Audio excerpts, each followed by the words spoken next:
Good afternoon, everyone. I'm Dr. James Davey, formerly a civil servant and government scientific advisor. I'm really, really happy and stoked to be here. What a beautiful venue, a warm, beautiful venue. So we've got a bit of a change to the lineup. We've got Eamon Ryan from the Green Party of Ireland, who's joining us. Eamon's a high-level advocate for Climate and Clean Air Coalition and former Minister of Environment, Climate and Communications in the Irish government. He's also former leader of the Green Party in Ireland, giving him an insight into climate action, public policy, and effective political messaging. And I'm also here with Prince Jaime de Bourbon de Palm, climate envoy for the Netherlands. He's been a diplomat for 25 years, and I think this is going to be a really, really interesting discussion. So, Jaime, I'm going to kick off with a question on the elephant in the room, 1.5 degrees. Science is telling us that we've missed the opportunity and that the carbon budget for 1.5 degrees is going to be evaporated quicker than we can mitigate. So what does that mean for the politics of climate mitigation going forwards? So thank you, and it's wonderful to be with all of you in this amazing hall in this scolding heat. So I think that fits the topic. 1.5 overshoot is really bad news, but it is an overshoot. And if you look at the Paris Agreement, we have agreed that it has to be an average over time. So we're 1.2 now. It's going towards 1.5, so we've got a window of opportunity, but it's very important out of this climate week to counter the narrative of the pessimists who want the Paris Agreement to fail, to say we're ready, it's already a failed target, etc. So we're still under 1.5. We have an overshoot this year. It might be happening from time to time, but on average, we're still not there. I must say, as a climate envoy, I've been that now for 4 years. As a climate envoy, I used to work as a diplomat in war zones, in Iraq, in Afghanistan. I worked for the UN in refugee camps. This is the first job where I wake up in the morning at 3 o'clock with fear. And I don't like fear. I don't think fear is a good motivator, but I think it is because I read the reports at night just before they're going to sleep. Don't ever do that. Wait until the morning. And the second thing is I've got 2 daughters, one of 9 and one of 11. I guess my daddy instincts are kicking in and my consciousness of the next generation. And if you look at the reports and they point out it's all within their lifetimes, so it feels very close by. So I think that wakes me up early in the morning. And what I see with climate science is that the pixels of knowledge are becoming clearer and clearer. And you see a picture emerging, which you can actually discern. And that's very useful for diplomats, for policymakers to use. And you also see gaps in the knowledge. You see things that you don't know. And that while the picture is becoming clearer, it's not a static picture. It's actually a moving picture. It's a movie. And you see some long-term trends, and you see some immediate things happening that you didn't know were going to happen. Because we have changed the dial on climate, but we can't dial it back easily because now nature, the real world, not our policy world or sovereignties or all the things we invented, the real world reacts on its own way. It's all physics. It does what it does, and we need to really react to it in a different way than we did before, and that's going much faster than we ever imagined before. So that's what science is showing us, and we need to find a way not to wait for the IPCC reports every 5 to 6 years. That's static. How do we respond with credible data on the short term? Now you ask on geopolitics. How does geopolitics play into this? Right now, in the last couple of months, we had a big shift. US stepped out of the Paris Agreement, and we've seen the wars ramping up, trade issues ramping up, and climate really ramping down in people's attention. But we can't wish climate away. Science shows it's a fact. It's just the real world. Things are happening. So one point or another, we will react to it, and I think we do have the resilience to deal with it. But it's going to come our way. Now, the great advantage in the last 5 months was that we, because the shifting politics, suddenly we have good relations with China on the narrow path of climate. So the relationship between the EU and China is painted in green, we say. On trade, we've got issues. On security, we've got issues. But on climate, we actually find common ground. And that's what Nick also said in the beginning. The 2 big blocks that are going to make the difference at the COP is going to be Europe and China. It used to be US and China with Europe kind of hiding between the two. and being the bridge builder. But now Europe has to really stand up, and it's the credible partner. Now, how does the rest of the world watch and see Europe? And the Netherlands is part of the negotiation team of the EU team. How do they view us? They view us not as former colonial, boring, bureaucratic, slow, but as dependable suddenly, and as a good market to focus on. And suddenly they realize the biggest climate finance source comes from Europe. The biggest adaptation finance globally comes from Europe. So suddenly we see improved relations, new partnerships forming that in the last couple of months that were dormant. But also with all of that, the bedrock of all our work needs to be science. It's our rock, and science is the only sector that constantly does peer reviews. It proves itself wrong, and it celebrates having it wrong and improving the picture. And politics has a lot of spins, and social media has a lot of spins, but science is the bedrock. I never listen to the fossil fuel lobbyists, but also don't listen too much to the climate lobbyists. Both like to exaggerate things. I try to listen to science going forward. And there I've got a question to you, James. You are a scientist. How do we deal with those models that are going faster and faster, and how do we adapt? Can we get a sort of Google Maps instead of just a picture once every 5 years where we need to go? How do we deal with this? So I think that's a really, really good question, because things in the science space are moving fast. And I think about that in two ways. I think about top-down and bottom-up. So in my recent work, I've been doing a lot of bottom-up climate risk assessment. And there, I think we need to accept that the climate data is not going to save us. That climate models are still highly, highly uncertain at local levels.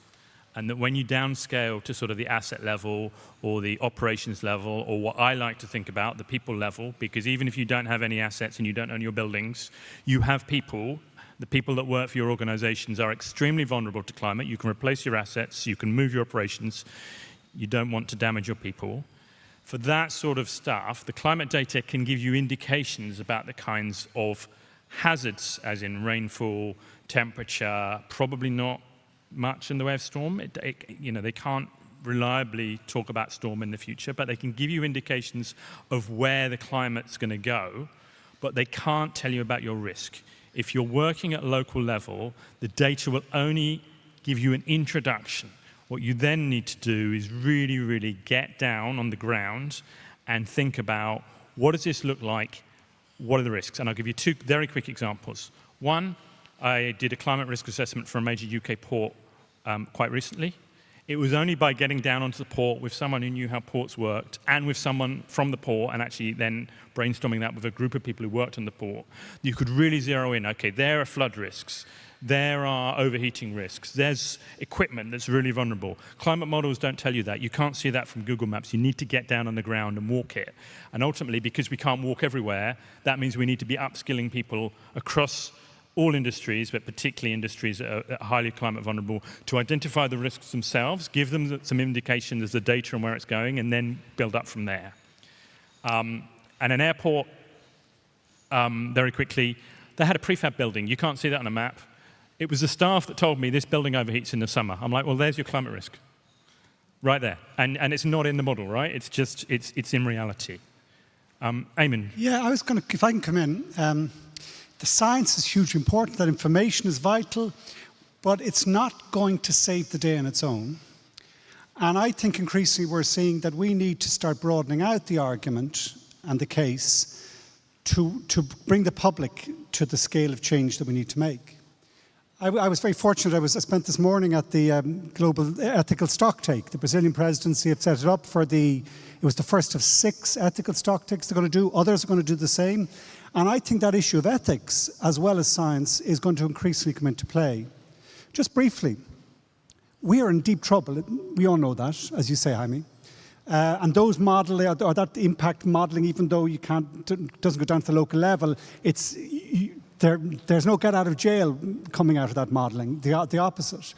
The metaphor I have is a bit like this is the decade of change, where we have to change. It's half time. We're going in 3-1 down.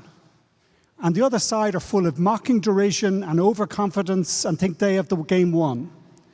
And I don't think they will win the game for a variety of reasons. Firstly, the 3 goals that have been scored against us are all own goals. That we don't have north-south justice, that we haven't raised the 1.3 trillion because we have to unify to win, and that has to happen. And that's less, Lord Stern was speaking this morning at this event, that's less than 1% of global GDP needs to go to that investment. That is the peace project of our time, better defence investment than anything else. Second goal against us is that the political system are seeing electoral gain from tackling climate, even though the public data doesn't show that the public are that much on their side, but there are sufficient doubters that they think they can get gain from it, and the likes of the States opting out of the Paris Agreement.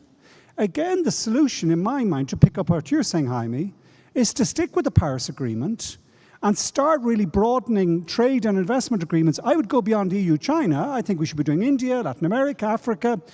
Anyone who isn't in starts to look and say, oh, do you know what? We're going to lose behind here. We're going to fall behind. We're going to lose out. The third goal against us is the most difficult, and it's the cultural wars that we've allowed climate to go into. And even though, as I said, all the surveying shows the vast majority of people still concerned, what you might call, I don't think, we were talking about this morning, they're not climate deniers, they're not climate skeptics, they're climate cynics who cynically spread doubt by playing on some of the fears that people have. Wider fears, complex, deep foundation fears. We will not defeat that with either economic or technological or scientific arguments. It is time for the artists, the philosophers, and the theologians to step up and for us to fight back on that front. Now, it's difficult to do politically. You can't talk theology and politics, but in my mind, that's what we need to start doing. And actually, science and religion here, as one example of this, the arts world the same, they're not in conflict. They're actually together. Laudato Si is not in conflict with climate. It's a unifying position. And I think that's where we really need to go. The science is important, but actually the spirit or the cultural, if we get the cultural right, the wave will drive politics and drive policies in its wake. And that's why I think the science is critical, but it's science and culture. And the culture bit is probably the most important now, because the science we've known for 40 years. I used to be ambassador to the Holy See, so I've been bridging this and working with Pope Francis on climate issues. They give the ethical framing to 1 billion or more than 1 billion people around the world. And they changed the word from caretaker or something like that towards, custodian, towards caretaker. And why? You think it's just a different word. But care, think of it, you only take care of those you love. You know, your children, your parents, your neighbors, your cat. So there's the word love in it. And then you approach it very differently. So I think that religious leaders or spiritual leaders have a great role in helping us reframe issues, to look at them differently. Then science gives us the facts and figures of the real world, and then policies are the ones that help us structure society in a credible way so that the private sector can move in and do their thing in a positive way. And just one thing to add to that. Francis learned his ecology from Bartholomew, the head of the Orthodox Church. And if you look at the same time that Laudato Si was written, the head of the Hindu church came out with an incredibly strong document saying we need to make this evolutionary leap in consciousness. The Grand Imam of Cairo, the exact same. And it's not just a religious thing. They're a secular view which is equally able to understand and comprehend this interconnected nature of ecology. My experience, I don't know what yours is, Jaime, this is what gives me some hope where the cynics will not win. If you meet the Chinese leadership, they see ecology central to where they are going and what they want to do. And even in America, with whatever administration, the vast majority of Americans still want a safe world for their children. So, and ultimately in the negotiations, that common cause is still there. We are all threatened. We all have that same innate interconnection that gives us the motivation to make the leap. And we haven't talked enough about that in politics, myself included, but that's where we are now because we have the technology. We've scored one goal on the clean energy revolution happening fast, so we can keep going on that one, exponentially growing it. But we will not do it unless we win the cultural war. And that started today at the global ethical stocktake, not just a scientific stocktake. So that was really a really interesting framing, and the bringing together of the different domains is really important to me as well, because I think all the big problems we see are human science problems, not just physical science problems. I do want to say one thing about the top-down, because I was rude about models then, and I'm sure there are lots of people in the room who love models. I think that working with that bottom-up understanding of what's going on in different organizations, thinking about it in terms of people, there is also some really good work that I think particularly the Network for Greening the Financial System is doing on short-term perturbations. So I think we need to think in the modeling space, this isn't a boiling frog problem anymore. It's what happens in the next 5 years if there is a major climate perturbation that has geopolitical knock-on implications. And NGFS are doing some really interesting work there and thinking about it like a 2008 shock. What does a climate shock look like? So that sort of modeling is really powerful and I think complements the bottom-up stuff. What wakes me up at night lately is food systems. If you think of climate, it has everything to do with temperature, and temperature affects water, whether too much, too little, or too dirty. And plants need water. So, and if you look at the staple crops around the world, we just have a black spot on Africa. We just don't know what effects we'll have. We have some knowledge on Western Africa, but we basically don't know what the effects of temperature will have on food production globally. And then the models that are already out there, they don't take into account sea level rise. So Vietnam being the second exporter of rice around the world, it will be partly flooded. So how are we going to deal with food production? We still have pockets of production, say in the US or Brazil, that is delivering most food to feedstock for animals. So if we shift the food pattern, we might be able to still feed the world. But these multiple food basket failures is something that is understudied, and we still need to understand better. And having the data on these things will help us prepare and be more resilient going forward, and develop the right crops in the right places to be able to keep on feeding the global population. Yeah, absolutely. And in a lot of those cases, it's not about climate projection data. It's about climate now data and food now data that we don't even know what the baseline is. So if we don't know what the baseline is, having a great climate model doesn't help you at all. But I think that food, a major shock to the global food system, and it's likely to be correlated, so you could well see a major drought in one part of the world, which impacts on food production, which is correlated with a major a rainy period, an excessively rainy period in a different part of the world. That could then lead to political situations where there's food shortages in different regions. And it's not actually the human resilience that worries me. I think we're really resilient as a species. The thing that worries me is a bad president in a country reacts to a food shock in a very bad way that then exacerbates the problem, and that we then things cascade. So I think the political science here is also really important. How do we make sure we have the tools that if there is a food shock particularly, we don't respond in a way that exacerbates the food shock? Yeah. Going back, which brings me back in a sense to the 1.3 trillion and that first own goal. And I think in the upcoming negotiations, and maybe it'll take 2 years, 3 years, but it has to be delivered. Failure is not an option. Because with that 1.3 trillion, you can actually start to stabilize, particularly those countries in Africa, West Africa, North Africa, who are most at risk. And that is not an impossible, as I was saying earlier on, it's 1% of global GDP. It is balanced by 60% of funding, which addition will come from the domestic economies there.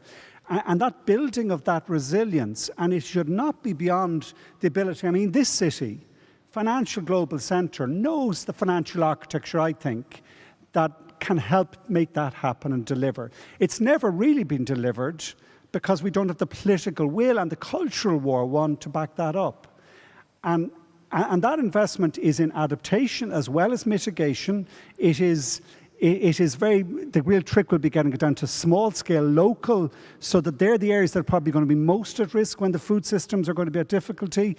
And we need to do that for the likes of, I'm working as an advocate at the moment for the Climate Clean Air Coalition. That could be a perfect location where we start to do projects like that start to scale up that investment delivery. And that's what it's about now. It's not about having to make up some new a piece of our financial architecture, those are there. We need to use them and we need to scale them up. And particularly the financing to help make that happen. We've been debating that in international negotiations for 3 or 4 years now more. It has to be delivered, because failure to deliver leaves that risk as a catastrophic one, which we have to avoid. Right, there's a red light flashing in front of us, but also I'm about to faint from overheating. So thank you, guys. May I make one more comment? James next to me this is his last big thing on climate. He's becoming a teacher to teach kids now from now on. He thought, well, how can I make the biggest impact? And he wants to make that for the next generation. So a big applause for him and a big thank you.